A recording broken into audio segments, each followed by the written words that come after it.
안녕하십니까. 오늘은 러우전과 아프리카 이야기를 좀 드리겠습니다. 영국과 프랑스가 우크라이나에 파병한다. 이런 뉴스가 지금 기사화돼서 올라오고 있습니다. 진짜 그렇게 할 경우 출초상을 당할 겁니다. 그리고 보코하람 배후에 오바마가 있다. 수단, 이제 가장 중요한 자원은 금입니다. 이 수단 내전, 금을 둘러싼 내전이라고 해도 틀리지 않습니다. 여기서 러시아와 이란이 우위를 점했습니다. 먼저 어제 방송에 이어서 영국과 미국의 금에 대한 이야기를 드리겠습니다. 영국의 영란은행이 어쨌든 금에 대해서 이제 사실상 디폴트를 냈습니다. 4주에서 8주 정도 실물 인도 기간이 걸린다. 이렇게 이야기해서 뒤에서 급전으로 돌려막기 하고 있는 거죠. 그런데 이런 와중에 일론 머스크가 이제 도지가 가서 파트낙스에 실제로 이제 그들이 장부상에 있다고 이야기한 그 금이 그대로 있는지 이것을 확인하러 간다. 이런 뉴스가 올랐습니다. 방송팀을 이끌고 가서 이렇게 쫙 찍는 거죠. 만약에 여기 가서 이제 금괴가 이렇게 쌓여 있는데, 자, 이렇게 이제 금방만 하고 안에는 텅스텐이 들어있다. 이 경우는 어떻게 확인합니까? 과거에 이제 실제 촬영팀이 가서 일을 했는데 어떤 사람이 장난으로 제가 어제도 말씀드렸지만 동전으로 이렇게 한번 찍 긁어 보니까 금박이 이렇게 이제 벗겨졌다고 합니다. 안에는 회색 물체가 나오죠. 이게 텅스텐인지 아연인지 그런 것은 모르겠습니다만, 이 일론 머스크가 어쨌든 이 포트녹스에 가가지고 실제 이제 장부상으로 그대로 있는가, 이것은 미국의 금융 시스템의 신뢰와 매우 직접적인 연관이 있습니다. 금을 둘러싸고 엄청나게 많은 루머가 있었죠. 왜 이런 짓을 하는가? 만약에 금이 부족하다면 이때는 미국은 이제 이 금융시장 신뢰도에 있어서 치명적인 타격을 입게 됩니다. 이것은 미국의 국익에 안 좋죠. 저는 미국이 그런 이제 위험한 상황에 빠지는 것을 원하지 않습니다. 왜 이런 짓을 할까? 그런데 재밌는 이야기가 올라왔습니다. 이 텔레그래프에서 이제 영국의 스타머 총리가 이제 영국군을 우크라이나에 보낼 수 있다, 평화 유지 차원이다, 이런 이야기를 했는데 그 옆에 달린 이제 이 글들을 한번 보시기 바랍니다. 야, 지금 영란은행에 금을 왜 쌓아두지 않고 미국으로 보내는 줄 아니? 영국이 지금 이제 러시아와 싸우는데 영국에 금을 두고 싶겠냐? 이렇게 어떤 미국인이 이제 글을 썼습니다. 그런데 밑에 또 다른 미국인입니다. 야, 이거 말이야. 쟤네들 이제 사기치는 거야. 영국 금을 일단 미국으로 보냅니다. 이제 파트낙스로 보내는 거죠. 그 다음에 도지에 일론 머스크가 가지고 쫙 찍으면서 금이 있네. 오케이 하고 떠납니다. 미국 금 안심. 그 다음에 이제 미국으로 들어왔던 금이 다시 이제 영국으로 날아갈 거다. 이런 사기질에 지나지 않는다. 이렇게 이제 글을 썼습니다. 물론 이것은 조롱입니다만, 미국이 실제로 이런 금을 가지고 있을까? 여기에 대해서 의심하는 사람들은 사실 한 50년 전부터 있었습니다. 그리고 거슬러 올라가면은 1971년이죠. 그때 이제 리차드 닉슨이 이제 금 태환을 정지했을 때, 그때 이미 여기가 비어 있는 것이 아닌가, 이런 루머가 올라오고, 그리고 비슷한 시기에 여러분들 기억하시겠지만 션 코넬이 나오는 007 영화 이 골드핑거죠. 자, 여기에 이제 보면은 포트녹스가 나옵니다. 자, 그때부터 이제 사실 사람들은 미국에 금이 있는가 이런 의심을 해왔습니다. 자, 다시 이제 러우전으로 돌아오겠습니다. 이 사우디아라비아에서 러시아 외무장관 라브로프와 그리고 이제 미국 국무장관이죠. 마르코 루비오가 만났습니다. 만나가지고 이제 사우디 중재로 사실상 이 양자 회담을 갖습니다. 어떻게 휴전을 할 것이며 우크라이나 내 평화를 정착시킬 것인가. 우크라이나에 있어서 러시아 입장은 일관적입니다. 일단 나토 가입 안 된다. 그 다음에 나토 군대는 들어올 수 없다. 그리고 미국 무기가 배치되어서는 안 된다. 여기서 이야기하는 미국 무기는 바로 이제 이지스 오쇼라든가, 이지스 오쇼는 방어용이라고 이야기를 합니다만 거기에는 공격용 토마호크 미사일이 들어갈 수 있습니다. 그리고 토마호크 미사일에 탄두를 빼고 이제 핵탄두로 바꾸는 데는 20분밖에 걸리지 않습니다.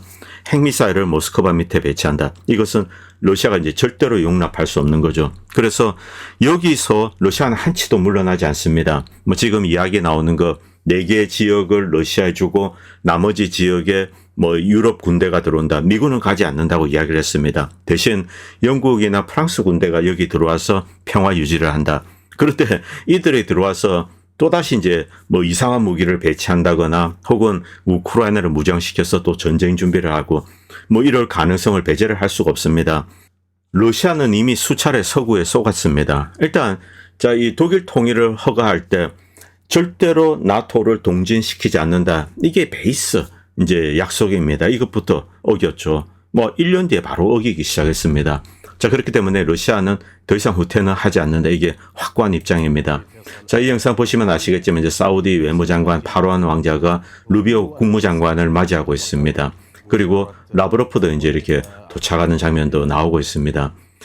라브로프는 어제 이제 이런 이야기를 했습니다. 이 러우전 관련되어서 며칠 전에 열렸던 이제 미넨 회담이죠. 거기서 서구 각국의 뭐 지도자들이 한 발언. 라브로프는 이제 자신도 미넨 회담을 봤다. 그런데 서구 지도자들은 먼저 이 사실을 인정을 해야 된다. 자신들이 저지른 행동에 대해서 어떤 결과가 뒤따르게 되면 그것을 감내해야 된다는 거죠. 이것은 일종의 경고입니다. 지난 2014년부터 2022년까지 자국민들을 해쳐왔습니다. 이 서구는 이제 낙지 세력들, 극단적인 민족주의자들, 이들을 무장시키고 그리고 이들로 하여금 자국인인 우크라이나인을 공격하게 만들었습니다. 민간인들을 공격하게 만들었죠. 이런 불법 행위, 이런 것들에 대해서 책임을 져야 된다. 우회적으로 이런 이야기를 했습니다. 서구의 위선을 비판한 겁니다. 그리고 이제 윌슈라베가 이런 걸 올렸습니다. 결과적으로 이 러시아는 이 정도 영역을 먹지 않을까. 이것은 그 이전에 이제 빅서지가 이제 올린 그림입니다. 이게 보면은 키예프 그리고 밑에 이제 오데사 이쪽은 다 이제 이 러시아 땅이 될 거라는 거죠. 파서블. 그런데 이쪽 지역은 남겨둘 것 같다. 이제 우크라이나 영역으로 이렇게 남겨둘 것 같다고 했는데 그런데 이제 최근에 많은 사람들은 갈리시아, 폴란드 떼주고 남은 지역들 헝가리, 루마니아 좀 떼주고 이 중앙 지역은 별도의 이제 우크라이나를 만듭니다. 그런데 극단적인 민족주의자는 주로 이제 갈리시아 출신들입니다. 이들이 이렇게 잘리게 되면은 이쪽 지역은 약간 이제 대등한 상황이죠. 결국 이들은 러시아에 흡수되지 않을까 저는 그렇게 생각하고 있습니다. 물론 이제 이 장기간에 걸친 어떤 동화 작업이 필요하겠죠. 자, 그런데 이제 윌슈라이버는 어쨌든 이 정도로 이야기를 하고 있습니다. 중간 지역은 별도의 우크라이나로 남아있고, 그리고 남은 지역은 곡창지대 이외에는 별 게 없습니다. 결국 어떤 이제 곡물 수출국으로서의 우크라이나, 이 정도 영역만 남게 되고 힘을 쓸 수 없인 그런 나라로 이제 전락하게 될 겁니다. 자, 그리고 이제 포로셴코가 지금 대선 출마하겠다 이렇게 벼르고 있습니다. 공식적으로는 올해 10월 26일에 대통령 선거를 치르겠다. 이렇게 젤렌스키는 약속을 했습니다. 그러나 이제 경쟁 후보들을 이렇게 억누르고 있죠. 이 젤렌스키는 지금 이제 포로셴코에 대해서 새로운 제재안을 내리고 또 이제 정치 활동을 하지 못하도록 만들려고 하고 있습니다. 지가 계속 독재하려고 그러는가 봅니다. 그리고 간략하게 이제 우크라이나 운명을 정리해 보도록 하겠습니다. 결국 영국과 미국을 믿고 그들의 꾀임에 속아서 우크라이나는 망했습니다. 이미 영토 20%를 상실했는데, 자, 이 우크라이나는 12조 4천억 달러, 12 트릴리언 달러 정도의 자원을 가지고 있다 이렇게 알려지고 있습니다. 그런데 지금 현재 영토 20%, 이 안에는 한 9 트릴리언 달러, 9조 달러 정도가 여기 있습니다. 남은 건 한 3조 달러죠. 여기는 12조 달러 다 이렇게 20% 있다고 하는데 이건 사실이 아니고 한 9조 달러 정도가 이 20% 영토 안에 다 있습니다. 그리고 러시아는 이제 이번 4개 지역만 합병을 해도 여기서 이제 9조 달러의 엄청난 천문학적인 지하자원이 있습니다. 그리고 우크라이나의 지하자원이 무시무시한 것은 어디 깊숙이 들어가서 파내고 이럴 필요가 없다는 거죠. 그냥 이 포크레인으로 퍼내듯이 이렇게 파내가면 됩니다. 그 정도로 채굴하기가 쉽다는 거죠. 과거로 돌아가서 이제 19세기 후반에 영국이 이 돈바스 지역의 자원을 이렇게 발견을 했을 때 정말 기절초풍할 정도였다고 합니다. 왜냐하면 영국 같은 경우 탄광이나 이런 데 보면은 산악지대 가가지고 땅굴 파고 깊이 들어가고 이렇게 해서 이제 석탄을 캐내죠. 그런데 돈바스 지역에 오니까 망간, 석탄, 철강석 이런 게 그냥 이제 땅에 널려 있는 겁니다. 그냥 계속 파내기만 하면 되죠. 이 영국이 가장 먼저 이제 돈바스 지역을 개발했습니다. 이때 당시는 오스만 투르크랑 이렇게 협력을 했는데 그 이후 러시아가 남하하면서 러시아가 다 차지해버렸죠. 그때부터 영국은 이 러시아에 대해서 앙심을 품고 그리고 이제 러시아가 하는 일 모든 것을 방해하고 이렇게 했습니다. 그리고 비자와 마스터카드가 다시 이제 러시아로 돌아오겠다 이런 이야기를 했습니다. 미국 정부와 어떻게 조율이 되었는지 그건 모르겠습니다만 비자와 마스터카드는 러시아인들이 해외여행할 때 혹은 미국인들이 러시아를 여행할 때 필요한 결제 수단입니다. 뭐 이게 이제 다시 러시아에서 운영을 재개한다면은 러시아 사람들에게도 도움이 되고 또 이제 외국인들에게도 이 러시아를 방문하는 사람들에게도 도움이 될 겁니다. 사실 이 바보 같은 짓이죠. 미국이 이 비자나 마스터카드를 빼내면서 러시아가 무너질 거라고 착각을 한 거죠. 그러나 러시아는 건재하고 오히려 더욱 강한 나라가 되었습니다. 결국 비자와 마스터카드는 손을 들고 일단 들어오는 거죠. 비즈니스 논리로 철수할 이유가 없습니다. 철수할 때 이들이 투자한 게 많이 있습니다. 그걸 이제 1달러인가 이렇게 다시 살 수 있는 옵션을 행사하겠다. 그래서 다시 들어가서 영업을 재개하겠다. 그러나 러시아가 이제 그들의 복귀를 승인할지 모르겠습니다만 결국은 러시아와 미국은 화해를 하고 또 교류를 해야 되고 교육도 해야 됩니다. 그리고 AP통신에 이제 이런 기사가 올라오고 있습니다. 지금 유럽은 난리가 났죠. 미국의 트럼프 행정부 그리고 미국의 네오콘 세력도 마찬가지입니다. 이들은 트럼프 행정부의 이제 중재안, 평화, 휴전 여기에 대해서 이제 강하게 반발하고 있습니다. 그래서 유럽을 꼬드겨서 유럽군이 들어가는 게 좋지 않냐. 미군이 직접 들어간다. 이 경우는 미국과 러시아 사이에 직접적인 충돌이 일어날 수 있습니다. 미국은 들어가지 않고 대신에 유럽 군대가 우크라이나에 들어가서 자 이제 우크라이나군을 돕든지 아니면은 만약에 휴전을 하게 된다면 평화유지군 명목으로 들어와서 딱 이제 버티고 있는 겁니다. 그리고 몰래 무기를 들여와서 우크라이나를 재무장시키겠죠. 그리고 또 다른 전쟁을 이제 준비할 겁니다. 이런 일은 계속 반복되어 왔습니다. 자, 1941년 히틀러가 들어와서 우크라이나 갈리시아 사람들을 무장시키고 러시아를 공격하게 만들었죠. 그리고 2차 대전 패배 후 또다시 미국과 영국이 우크라이나의 나치 잔당들 이들을 무장시키고 1946년부터 1953년까지 게릴라전을 하게 됩니다. 자, 이미 두 번의 전쟁이 있었습니다. 그리고 이번에 이제 러우전 세 번째죠. 그리고 휴전을 하고 또다시 이들이 무장시키면 네 번째 전쟁이 또 기다리고 있습니다. 그렇기 때문에 러시아는 이것은 용납하지 않는다. 이번에 이제 미국과 협상을 하는 것, 여기에 궁극적인 목표는 우크라이나를 둘러싸고 영구적인 평화를 정착시키는 아니다. 러시아는 이미 그런 플랜을 가지고 있습니다. 물론 러시아의 플랜은 우크라이나의 목소리, 미국의 목소리가 들어간 것은 아닙니다. 러시아가 일방적으로 딕테이트한 겁니다. 그런데 이 러우전의 승패는 이미 끝났고 러시아가 승리했습니다. 그래서 러시아가 딕테이트한 대로 이 휴전 협상안 이런 것은 이제 만들어지게 될 겁니다. 물론 미국은 반발을 하겠지만 그러나 그 과정에서도 계속 전쟁은 진행되고 러시아는 계속 우크라이나군을 파괴하고 점령지를 넓혀가게 될 겁니다. 그런데 이런 와중에 이제 미국과 프랑스는 노골적으로 우리가 군대를 보내겠다 이렇게 이야기하고 있습니다. 일단 첫 번째 생각은 이들이 허풍을 떨고 있다. 이 휴전 협상안에서 이미 서구는 패배했습니다. 그래서 아직 자신들이 건재하다. 자신들이 남아있다 이런 것을 과시하기 위해서 허풍을 떤다. 이것이 이제 첫 번째 떠오르는 생각입니다. 그리고 두 번째는 실제로 이렇게 할 수 있습니다. 이렇게 해서라도 우크라이나에 어떻게든 알을 받고 그리고 미래 러시아를 다시금 공격할 수 있도록 무언가 이제 준비를 하겠다. 지금은 상황이 불리합니다. 도저히 여력이 되지 않죠. 그러나 먼 미래 만약 러시아가 약해지면은 우크라이나를 또다시 대리군으로 이용을 할 수가 있습니다.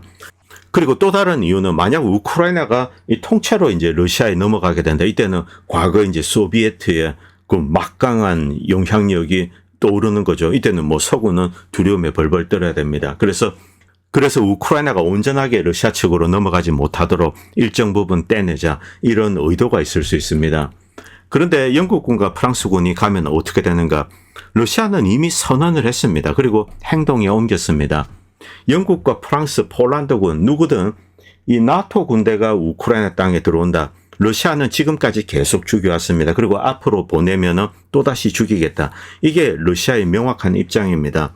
제가 이제 지난 방송에도 여러 번 말씀드렸지만 자, 이 러우전 초기입니다. 2022년 3, 4, 5월 이때죠. 이 러시아는 일단 서구 군대가 들어와 있는 것이 확인된 지점, 대표적인 게 야보리프 나토 훈련소입니다. 여기에 420여 명의 국제 용병들, 용병 태그는 붙이고 있지만 대부분은 나토 군대입니다. 여기에 중장거리 미사일, 킨잘 이런 거 다 날려보내가지고 박살을 냈습니다. 수백 명을 한 방에 날려버렸죠. 그리고 키예프 옆입니다. 여기에는 영국의 이제 특수부대, SAS라고 하는데 정확하게 확인된 것은 아닙니다. 한 90여 명 정도가 있었는데 여기에도 순항 미사일을 보내서 몽땅 다 날려버립니다. 전쟁 초기에 이미 딱 선언을 한 겁니다. 나토군, 미군이든 누구든 들어오면은 다 없애버리겠다. 그리고 행동에 옮겼습니다. 그리고 이제 작년이죠. 프랑스군 한 70여 명 정도가 이 하리키프 지역에 있었는데 여기도 또 날려가지고 다 박살을 내버렸습니다. 이런 식으로 서구 군대가 집단적으로 들어와 있다 확인이 되면은 이게 호텔이든 훈련소든 가리지 않고 다 날려버렸습니다. 그리고 지난번에 이제 오레슈닉을 날렸을 때 이것도 나토의 어떤 지하 벙커가 있는 곳이 아닌가 이렇게 많은 사람들은 추정하고 있습니다. 여기서도 상당수의 이제 나토 교관들이 혹은 뭐 지휘관들이 날아가지 않았을까 이렇게 추정되고 있습니다. 영국군은 좋고죠. 자, 영국군 전체 병력은 7만 3천 명에 약간 못 미칩니다. 루마니아나 방글라데시 군대보다 작습니다. 그리고 영국군인 10명 중에 3명은 건강상의 이유로 전투에 적합하지 않다.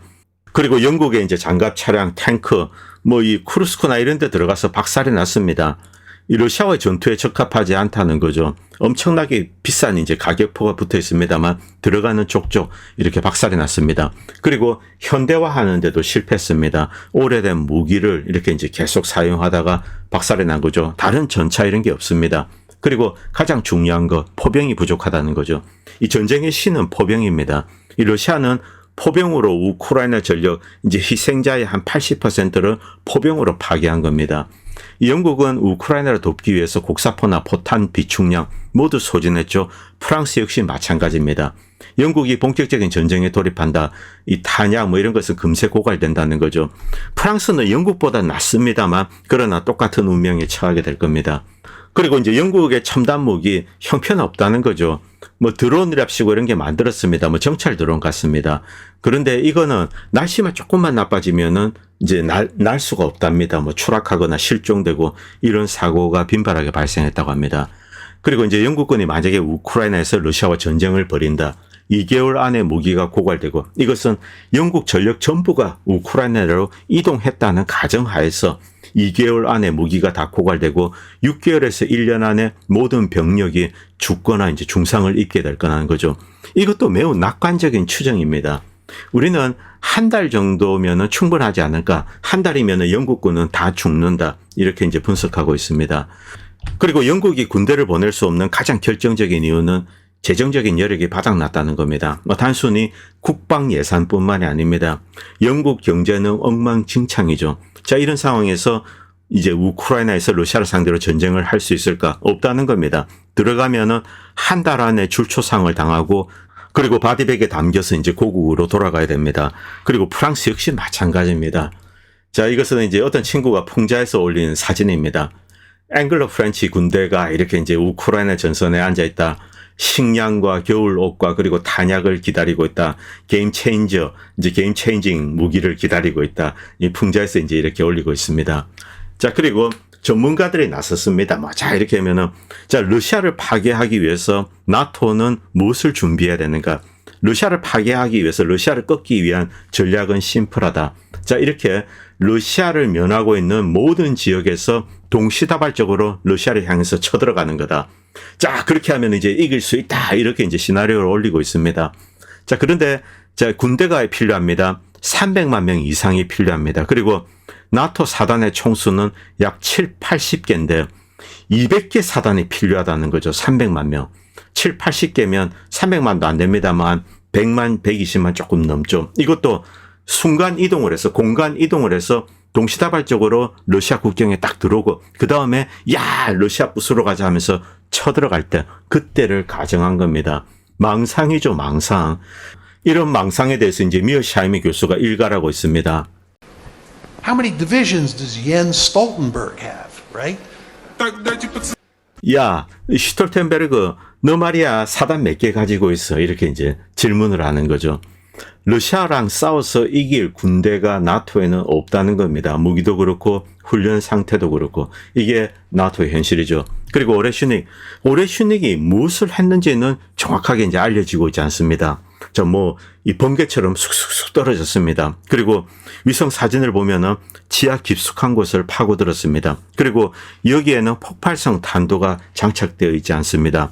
키네틱 에너지, 운동 에너지로 쑥쑥쑥 파고들었습니다. 지하 깊숙한 곳에서 어떤 일이 일어났는지 모릅니다.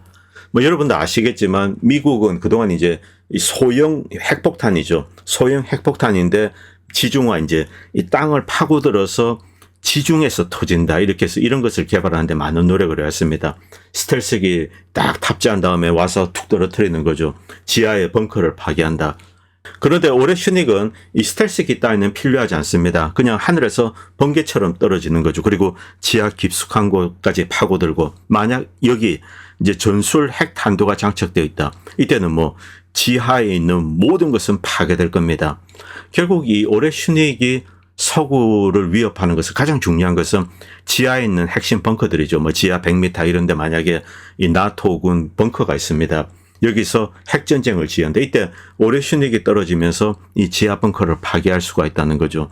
미국과 서구는 이런 종류의 무기를 가지고 있지 않습니다. 이것이 가장 결정적인 전략 핵무기, 전술 핵무기가 왔다 갔다 했을 때 러시아가 가지고 있는 가장 이 전략적인 우위, 그것이 바로 이 올해 슈닉이 된다는 거죠. 그렇기 때문에 뭐 서구는 아예 들어올 생각을 하지 말아야 됩니다.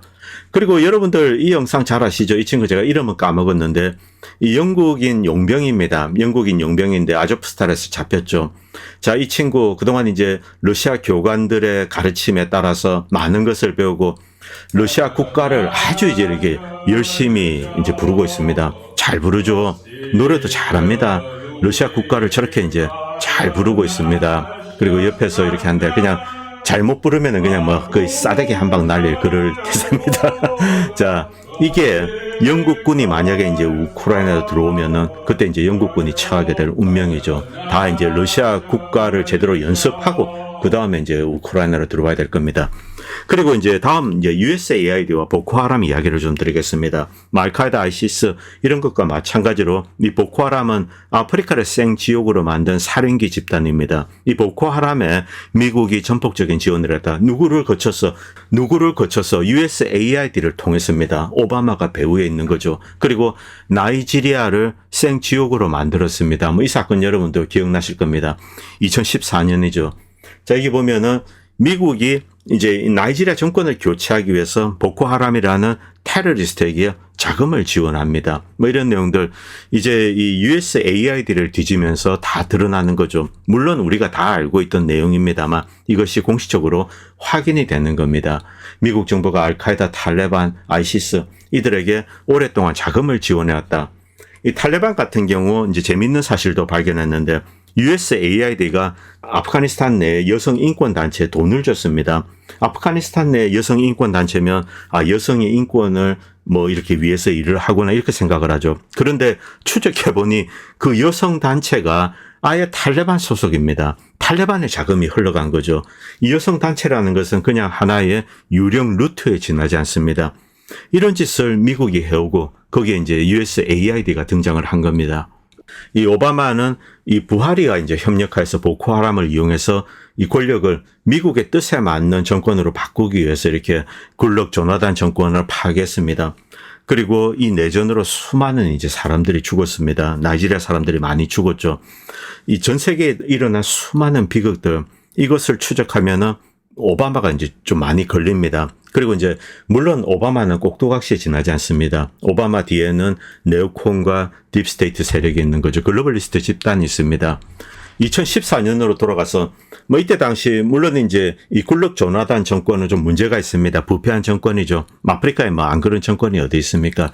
이 친구의 뭐 자산이 1억 달러에 가깝다. 뭐 엄청난 돈이죠. 아프리카 기준에서는. 그래서 국민들을 선동하고 색깔 혁명을 일으키고 또 그러다가 안 되니까 결국 보코하람이라는 테러리스트를 투입하게 됩니다.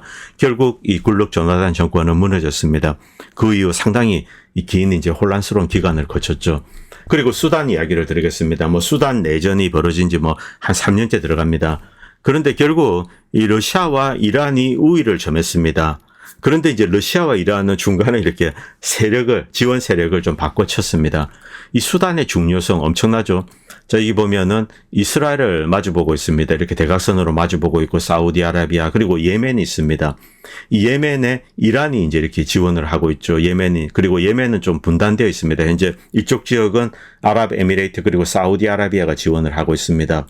그런데 수단에 만약에 이제 러시아의 군항이 들어선다. 그리고 이란이 중요한 이제 우월한 위치에 점하게 된다.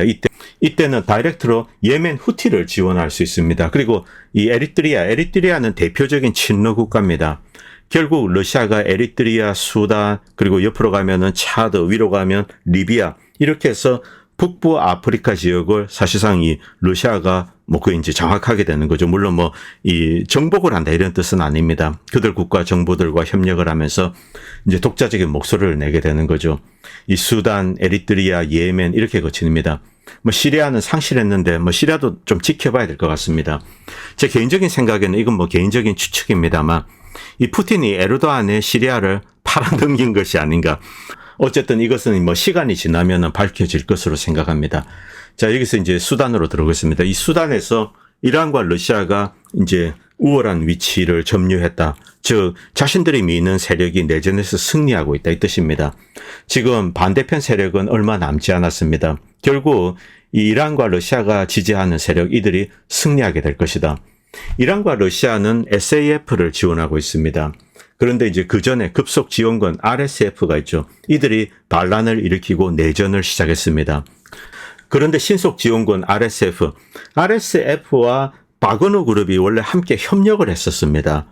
바그너 그룹은 좀 독자적인 이렇게 움직임을 했습니다. 이쪽 수단 내에서는 그랬습니다. 모스크바 정부와는 조금 거리를 두고 독자적으로 이렇게 RSF를 지원을 했었는데, 그런데 이 푸틴이 이 바그너 그룹을 뜯어냈습니다.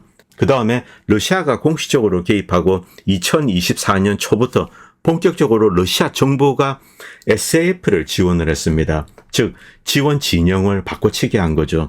바그너 그룹이 RSF와 이제 이렇게 협력을 한 것은 금이라는 것, 어떤 이제 지정학적인 요인들을 다 배제하고 금이라는 자원을 컨트롤한다. RSF와 금을 통제한다. 이런 목표, 상업적인 목표를 가지고 있었습니다. 이 러시아의 장기적인 어떤 지정학적인 이익을 위해서 했던 것은 아닙니다. 그런데 푸틴이 수단에 개입해서 상업적인 목표를 위해서 이제 활동을 하는 바그너 그룹을 일단 소환하고, 그 다음에 러시아 국가 차원에서 SAF를 이제 지원을 하게 됩니다. 이것은 이란의 노력이 컸습니다. 이란이 푸틴을 설득하고, 그리고 중장기적으로 홍해 지역을 장악해야 된다. 이것이 러시아의 이익에, 국가적인 이익에 부합하다. 결국 푸틴은 이란과 함께 SAF를 지원을 합니다. 2024년 초부터. 그때부터 이제 전황이 확 뒤집어지게 되는 거죠. 이 러시아와 이란의 전폭적인 지원으로 SAF는 이제 RSF를 격파하고 지금 이제 빼앗겼던 영토 대부분을 획득을 했습니다. 그리고 이 RSF는 작은 지역, 좀 인구가 많은 지역인데 작은 지역을 여기서 장악하고 이제 좀 버티고 있습니다만, 그런데 몇 개월을 버티지 못할 것 같습니다. 결국 이 RSF도 소탕되고 이제 수단은 이제 안정화가 되면서 이 수단 내에서 이란과 이제 러시아가 우월한 위치를 점유하게 되는 거죠. 그리고 자, 약속했던 해군 기지, 이 홍해 이제 해군기지, 러시아 해군기지입니다. 이것을 짓게 될 것 같습니다. 그리고 이란은 이쪽에서 이제 후티를 지원하고 또 에리트리아는 대표적인 친러 국가죠. 결국 러시아 이제 북아프리카 장악, 이것이 이제 거의 완성되는 거죠. 그런데 여기에 이제 한 가지 위협 요인이 있습니다. 바로 앞에서 말씀드렸던 이 나이지리아입니다. 이 나이지리아의 지금 정권은 영국과 미국의 괴뢰 정권입니다. 자, 여기서 이제 훈련을, 테러리스트를 훈련시키고, 그 다음에 바로 위에 있는 말리, 니제르, 부르키나파소, 여기를 공격할 가능성이 상당히 높습니다. 그런데 여기에 완강하게 반대하는 세력들이 있습니다. 바로 나이지리아 군부입니다. 지금 현재 대통령은 영국과 미국의 이제 괴뢰 어떤 퍼핏이죠. 그런데 군부가 이것을 반대하고 있습니다. 그리고 그 옆에 이제 주변 국가들은 하나둘씩 프랑스 군들을 축출하고 있습니다. 세네갈도 축출하고 있죠. 그렇기 때문에 미국과 영국의 뜻, 프랑스 뜻대로 움직이진 않을 겁니다. 여기서 가장 중요한 나라는 역시 나이지리아입니다. 나이지리아는 엄청난 산유국이고, 그리고 인구가 많습니다. 인구가 많기 때문에 위에 있는 부르키나파소, 니제르, 말리, 이들은 이제 작은 인구를 가진 나라, 이것을 마음만 먹으면 어떻게 할 수가 있는 거죠. 그런데 이 나이지리아 군부가 이제 공격을 하는 것을 본 채널은 시청자님들의 후원으로 유지됩니다. 여러분의 도움은 작은 미디어에 큰 도움이 됩니다. 감사합니다.